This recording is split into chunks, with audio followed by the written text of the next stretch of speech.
During freshman move-in day 2, people in medical scrubs came down the hallway and asked me, "Why weren't you at intake this morning?" Everyone in the hallway turned to look. My roommate froze with a box in his hands. "What intake?" I asked. 7 a.m. Crestwood Psychiatric Hospital. One of the nurses said you were scheduled for voluntary admission. She checked her clipboard. "You never showed. We're here to transport you to our locked ward." I didn't schedule anything. I stared in shock. The man beside her pulled out a folder, says, "Here you did. You signed yourself in 3 weeks ago. Parental consent on file. Today's your admission for a 90-day psychiatric hold." A psych hold, I shot back. "I'm moving into college right now." The nurse sighed, "Sir, you signed a voluntary commitment form. You agreed to inpatient treatment for severe depression and suicidal ideation." My eyes were popping out. "I'm not suicidal. I've never been suicidal." My RA Sterling stepped forward. "What's going on here?" The woman flashed her credentials. "Licensed psychiatric transport. We have legal documentation to bring this patient to our facility." "Patient?" I almost laughed. "I'm a freshman." The man showed me the papers. My name, my date of birth, my signature, my parents' signatures, a doctor I'd never seen, a diagnosis I'd never received. "This is forged. I never signed this." "That's a serious accusation." "It's the truth. I've never seen a psychiatrist in my life." Sterling was already on his phone. "I'm calling campus security. Call whoever you want," the woman said. "We have a 5,150 hold authorized. He's coming with us." The man stepped closer, holding leather restraints. "We can do this, or we strap you to a gurney. Your choice. You can't just take me. I'm an adult. You were 17 when you signed parental consent applies."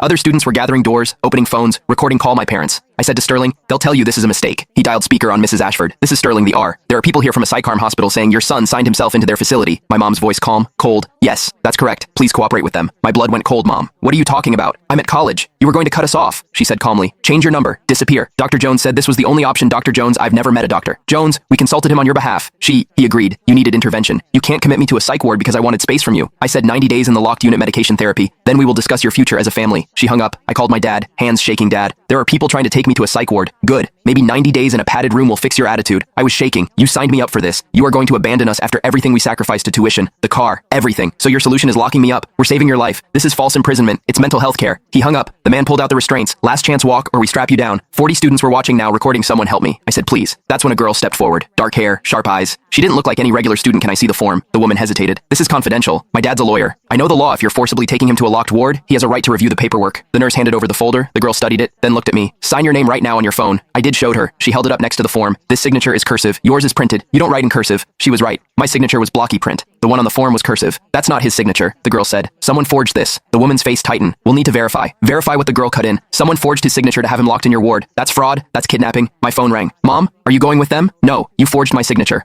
I'm your mother. I can sign for you, not as me. That's a felony." The woman took my phone. "Ma'am, did you sign your son's name on the commitment form?" "Silence, ma'am. He wouldn't sign it himself, so I signed it for him as him. I copied his signature from his school forms." The woman exhaled, handed back my phone. "That's forgery on a psychiatric document. That's a felony." My dad's voice came through. "This is a sir. We're his parents, sir. This is potentially kidnapping." The man was on his radio. "We need to notify the doctors and local PD." The woman looked at me. "You're not coming with us. The paperwork is void. What happens to them?" I asked. "Multiple felony charges. Forgery, falsifying medical documents, attempted false imprisonment." My phone buzzed. Text from Mom. "We did this. We love you." I typed one sentence. "Dad's cheating on you, by the way." Then I blocked her.